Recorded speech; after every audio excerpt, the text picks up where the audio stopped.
Hi, welcome to our very first episode of Planning in Your PJs. I'm Kate Franzen with Glint Events. And I'm Anna N with Glint Events too. Yeah, so we have just started doing this.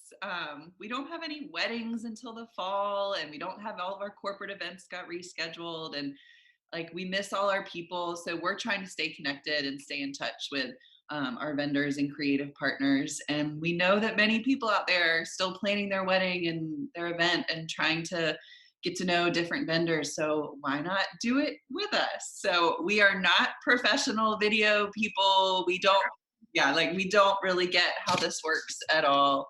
Like right now, I'm just changing the gallery view. I don't really know how this works, but we're just going to chat with our friends in our PJs. Anna has cuter PJs on than I do, and get to know some of our vendors. So our first guest is Alex Tenzer with Alex C. Tenzer Photography. Let me move her in from the waiting room. Yay. Where is she? There she is! Hello. So I just introduced you and said your name. How do I get this to go away?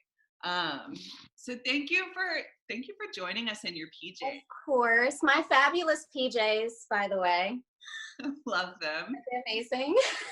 Shout out to Kim Stockwell.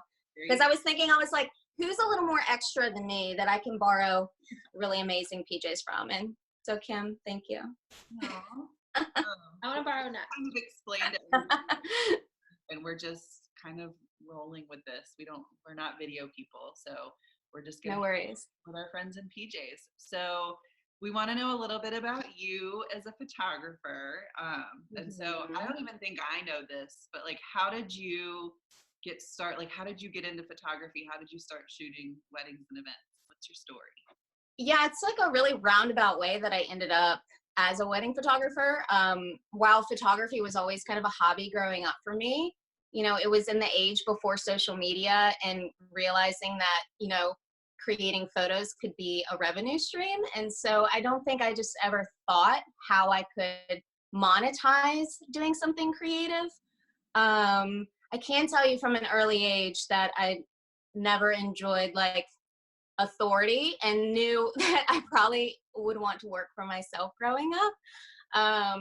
But again, I just didn't know how that would manifest. And so through high school and college, my focus was definitely more on like a fine art background. So while photography was in there, so was painting and drawing and honestly like cinema and film. That's kind of what I pivoted to in college. I went to JMU and studied a lot of film and actually thought I was going to move out to LA and work in production. So I ended up moving to Breckenridge, Colorado when I graduated and snowboarded for 3 years.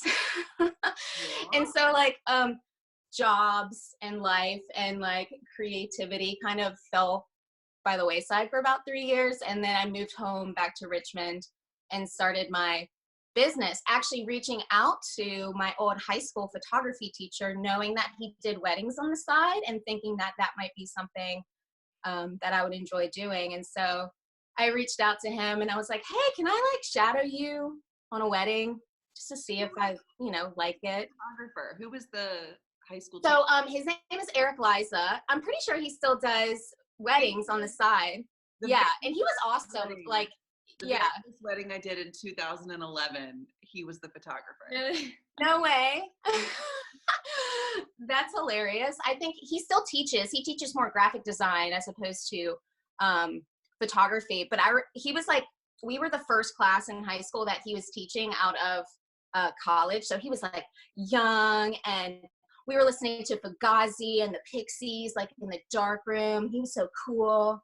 And so like, I actually credit Eric a lot with like helping spark, you know, my love for photography even more, just because he set up a cool setting to learn in high school. Anyway, so he let me shadow him. And then I connected with other people in the industry and they let me shadow them and it slowly built up. And something was in the water because a year after I moved back, so many of my high school girlfriends got engaged and I ended up shooting all these weddings from my friends for no money. And then I had this portfolio that I could use to market myself, and it just grew and grew and grew. So yeah, that's kind of my little story in a nutshell. Oh, I love that. I love Yeah. that. So, well, beyond taking photos, explain the service you provide to your couples. A lot of people don't think about what you even just said, like service, when it comes to the photographer vendor that you're hiring. For me, the service part of it is like just as important as the pictures. And so when you're hiring me, of course, you're getting those beautiful images, but a part of the service that I'm offering is also like making you feel comfortable and beautiful in yourselves. And,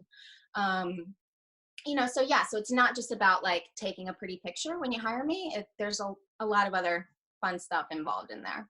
Yeah. And you did our headshot, so we can vouch. I did do your reluctant headshots where you were like, Alex, with our hands. these new ones, can you please? I mean, you had me like in a chair, like turned over. Girl, you're looking amazing.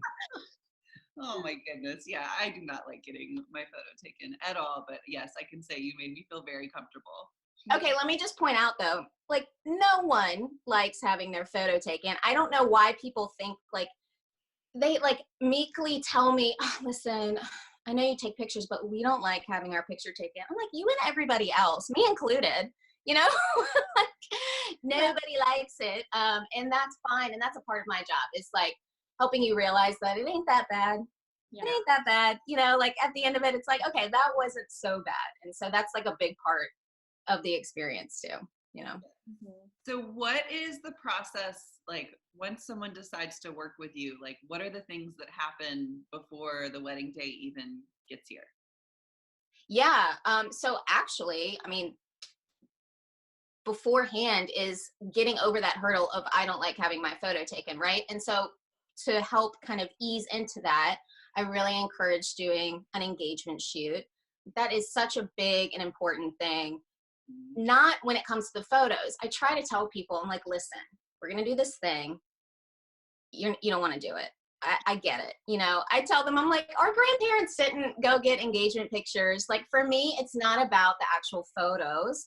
It's about us getting to know each other so that, you feel comfortable getting your photo taken and we can get through those weird jitters and you can come to the realization on the other side that it's not that bad before the wedding day. You know what I mean? There's definitely has been some times where I haven't had the opportunity to do an engagement shoot with my couples because they live out of state or we just couldn't figure out a time for them to make it work. And there is a little bit more of having to work through that on the wedding day. So if we can avoid doing that and kind of get that out of the way beforehand, on the wedding day when I show up, it's more like, oh my God, hey Alex, instead of like, oh God, the photographer's here. I have to get my photo taken. So the engagement shoot is all about that part of it. And so I try to tell people, like, don't think about the end product. This is really not about the photos. This is about the experience of having your photo taken and then us getting to know each other and hanging out. And then you guys going on like a fun dinner date afterwards because you're all dressed up and looking cute. Like that's what the engagement shoot is about to me. And so that's how the experience starts with me, is making sure we're doing that so that on the wedding day, it's smooth sailing and you're feeling more comfortable. I'm also, and you guys know this because I'm like a timeline crazy person. And so I'm super involved in making sure we're allotting enough time for everything, including enough photo time on the day of the wedding. And I'm coordinating that with planners, you guys, beforehand. But I don't think people realize how much padding is needed for a particular part of the day so that you're not feeling rushed. And again, going back to like the experience on your day, I want my clients to be able to, be in the experience and not be pulled out of it because we're behind on the timeline or something happened that set us back or whatever. And so it's really important to me to be involved in creating those buffers, if you will, throughout the day so that even when something, the trolley is 15 minutes late to pick you up because they ran into something, which happened at one of our weddings or what have you, that, we make sure that it doesn't even matter and that our client doesn't even know about it because we're still on time because we we plan for that. And so again, that's just another part of the experience, which to me is, like I said before, just as important as the photos. Mm-hmm. Yeah. So what does your typical wedding day look like, or wedding weekend look like? How does your day start and end? Yeah. So, always try to get there a little early. Like I said, we've been figuring out the timeline weeks in advance to ensure that everything is smooth sailing. And so for me, it's just like about focus on the timeline so that I can feel creative in the moment. Because what people don't realize is that when things get thrown off in terms of a timeline, not only is that stressful for the clients, but it is stressful in a way for the creatives because it pulls us out of being free to think about being creative in a moment. And so instead of like being creative because I'm feeling less stressed, I'm stressed and focusing on the timeline and just making sure we're going through the motions. And so, it's really important to be able to have that like free flowing energy, which can only be achieved with like relaxing times. So even though I'm focused, I'm like laser focused on the timeline to make sure that I can fall into those kind of creative energies throughout the day. But it's also really important for me to like have fun with my couples and like laugh with them and chat with them and just make sure that they're enjoying their time. It's not about the photos in the end. It's about like going through the whole experience with your friends and family. It's about the vows. It's about the celebration. And so while the photos obviously are so important, like it's all encompassing. And so, I'm acutely aware of that throughout the whole day. And even if I want to like take my clients for another 20 minutes because the light is just so perfect and everything's beautiful, sometimes I won't because I can tell that they want to get back to the party. And so that's when I step back and say, remind myself, it's not about these epic photos, like it's about them experiencing their day. And then we come back inside, a little earlier than maybe I want to at sunset or whatnot. But again, that's what I'm thinking about throughout the day. There's also a lot of parts during the day where I just want to like fall back and kind of blend in to the surroundings because I don't want to be inserting myself into really special moments. So I'm constantly trying to be aware of that as well. So it's like, it's a balance. Yeah, no, I think you always do a really good job at that. So what is your special something? Like, if you're, so many people just go on Google and they're like, wedding photographer, Richmond, Virginia. Like, what, aside from just showing up on a list of wedding photographers, like, what is the thing that makes you you? What a weird question. Oh my God. So many things. I don't know. Gosh, one thing that is like a fingerprint to just me is my perspective, right? And so like the way I see things. And I think that that's shaped greatly by my fine art background. So, just the way I'm looking at light and composition and leading lines. So there's that. And so you're getting that kind of creative background included in my vision. I think there's something to be said about just experience in general. I tried to count it up the other day. I'm creeping up on like 180 weddings at this point, which is insane. I'm like creeping up on 10 years in business, which is insane. Like I'm so thankful for that. But, there's something to be said for having that experience that you can only get with time. And so, that's something I'm bringing to the table as well.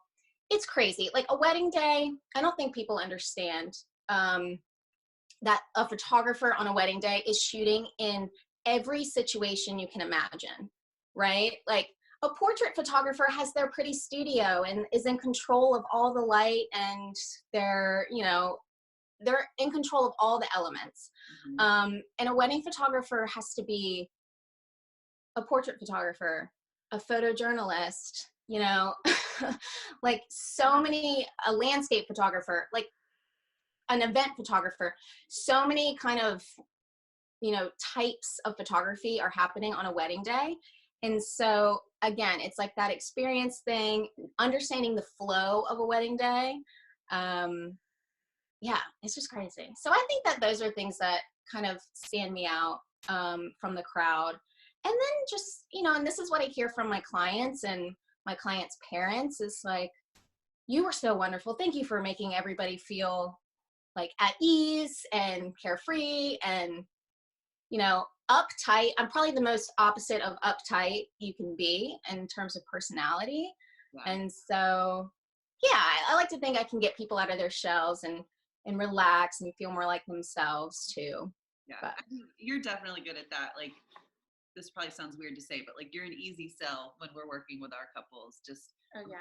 personality standpoint. oh girl, I'm so easy. You check all the boxes. Like you'll love her. Yeah, the Mhm. timeline, the photos, like it just all kind of works really well together. Yeah. Thank you. Well, what questions should couples be asking a photographer when they're reaching out? Yeah. What are some? So here's the thing with photography, it's a visual medium, right? And so one, people are going to be attracted to, there's two things to think about: style and ability, right? And so there's all kinds of styles. There are film photographers, there are digital photographers, there are super dark and moody and light and airy. There are people that like to use a lot of flash and people that like that more natural light look. So first and foremost, you should be drawn to whatever you're drawn to, visually is in reference to like someone's style. And that's important. And that's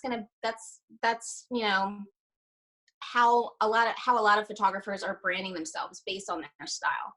But what's just as important, and argue even more important than style, is ability, right? And so that goes back to what I was talking about before, where a photographer has to be all different types of photographers on a wedding day, because we are shooting in 95% of the day is a non-ideal lighting situation. And so ability comes into play greatly when you're getting married in a dark church with ugly red carpet and no windows. There's Ability. in Richmond. There's way too many of those in Richmond. Way too many. Yeah, especially in the South, because they're all 100, 200 years old. So, and then ability comes into play when it's raining outside. Okay. Ability comes into play when the reception room has beautiful blue uplighting, and you have to take pictures and not have everyone's skin look blue. So it's really important, especially when it comes to photography and finding that vendor that's right for you, is to one, be drawn to their pictures just visually. These are beautiful, these are cool, like whatever viscerally is pulling at you in terms of how they look, that's of course important. And then you need to be asking every photographer that you're highly considering to see multiple full galleries, at least 2 full galleries, so that you can see what a full day looks like from their perspective, right? Again, like I said, perspective is different for everyone. And so you want to see how they're shooting those getting ready moments, those photojournalistic moments, if that's what you're more drawn to. You want to see how they're shooting family formals. You want to see how they're shooting in a dark church or bright sunny fields midday. You want to see how their reception pictures look when you have to be using flash for the remainder of the day. So I'd say that those two things are so important when you're considering who you want to hire for your wedding photographer.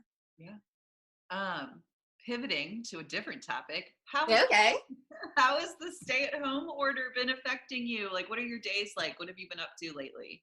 Oh Lord. So, well, I actually have some drinking my black coffee, which is my normal, and then I just like poured some champagne because it's COVID quarantine time, so it's like, that's life these days. It's a mad world and we can do what we want. But yeah, it's been odd. I'm in, my experience isn't too different from everyone else's. I've got good days and bad days. Trying to stay optimistic and hopeful and avoiding the news as much as possible. Trying to keep on a schedule sometimes it happens, sometimes it's from the bed to the couch to Netflix all day. And you just got to give yourself, you know, you got to give yourself those days. What a time to be alive without kids. I got to say it. Kate, I feel you, girl.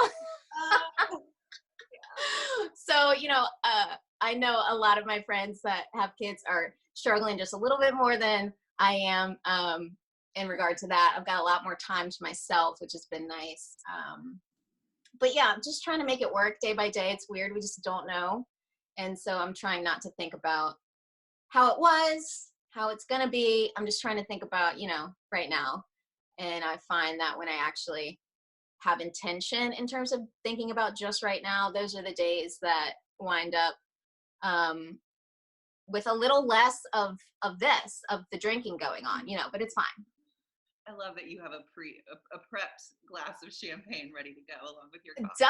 Well, let me just say too, like the celebratory nature of, like, this is the most exciting thing that's happened to me in probably like 17 days is like chatting with you two, right? So I'm the one person, I'll never turn down like a happy hour or like, let's get together for drinks. Like, I know people say that in passing, but I'm like, no, really, when are we getting together for drinks? Like, so that's been really hard for me. I'm so social and I love going out, and celebrating is such a key part of life, especially for weddings. I mean, that's what we're doing, right? We're throwing something together to celebrate people.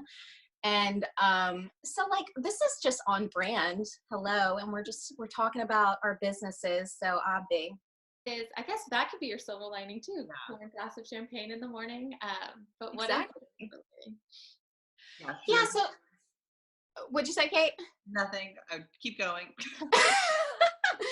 Yeah, so I guess, so silver lining for business for me has been getting a lot of things that have been on the to-do list for years. I mean, when you work for yourself, it's you are all the things. You're the tax preparer, you're the bookkeeper, you're the social media manager, you're the email responder. I mean, you're all the things. And so it can be really hard to check off to-do list items for the back end of your business that no one really sees, but would make your life so much better. So I'm trying my best to like really get through that back end to-do list. And so I've actually stayed pretty busy. My daily kind of schedule hasn't changed too much. You know, I'm pretty used to working from home. So that's a good thing in terms of my business. My website that you guys know I've been working on for years is finally coming up to, I'm seeing the light at the end of the tunnel with that. And so that's really exciting. That's good. Yeah. How can people contact you, and do you have any other projects or things you want to promote or mention to people that are watching? Yeah, so people can contact me. There's a myriad of ways. You can give me a ring-a-ling. We can do a Zoom. You can slide into my DMs. You can email me. You can go to my website, which is almost done. My website is a splash page right now, but it's got my email, my Instagram, yeah, all the things. And like I said, looking forward to finally launching this website, having it off my plate. There's so much work I haven't shared over the last 2 years, especially. That's just like really great. And that'll finally be up and live. And then, I'm, you know, like I said, because my brand is all about celebrating and I love a good cocktail. So I think there's something in the works I'm thinking about in terms of incorporating that a little more, doing a little something fun, especially now that people are at home bored and wanting to sip their sorrows away bit by bit. You know, I think we can do that in a fun way. Yeah. So I'm getting the wheels turning about how I can incorporate some fun stuff visually through some video, maybe too, and some celebratory drinking along with it. So stay tuned for that. I think it'll be fun. Yeah. Well, cheers and thank you. Make sure you follow and like us and whatever all the things are down here. I don't know how to do video, but follow, like, subscribe. end up on the internet. But thank you, and we'll see everybody on our next episode. Yes, love you guys. Cheers. See you then. Cheers.